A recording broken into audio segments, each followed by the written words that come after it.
Bus stand, office আদালত, school ও হাসপাতালের সামনে প্রকাশ্য ধূমপান আইনসম্মত নয় বলে জানিয়েছে সরকার। জনস্বাস্থ্য বিশেষজ্ঞদের মতে প্রকাশ্য ধূমপান শুধু ধূমপায়ীর নয়, আশপাশের মানুষ ও শিশুদের জন্য মারাত্মক স্বাস্থ্য ঝুঁকি। 2005 সালের ধূমপান ও তামাকজাত দ্রব্য ব্যবহার নিয়ন্ত্রণ আইন সংশোধন করে 2025 সালে জারি করা হয়েছে নতুন অধ্যাদেশ। নতুন আইনে পাবলিক প্লেসে ধূমপান ও যে কোনো তামাকজাত দ্রব্য ব্যবহার সম্পূর্ণ নিষিদ্ধ।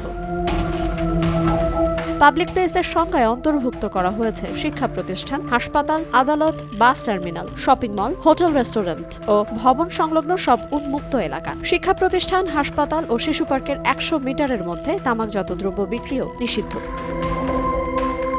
আইন লঙ্ঘনে জরিমানা সর্বনিম্ন 300 টাকা থেকে বাড়িয়ে সর্বোচ্চ 2000 টাকা নির্ধারণ করা হয়েছে। E cigarette, vape, heated tobacco সহ সব ইমার্জিং তামাক পণ্য সম্পূর্ণ নিষিদ্ধ। এ পণ্য উৎপাদন, আমদানি, বিক্রি ও ব্যবহারের সর্বোচ্চ 6 মাসের কারাদণ্ড বা 5 লাখ টাকা জরিমানার বিধান করা হয়েছে।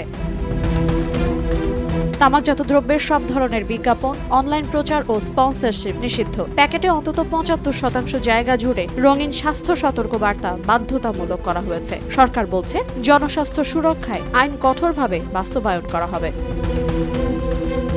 আইরিন আয়াত, সময় সংবাদ।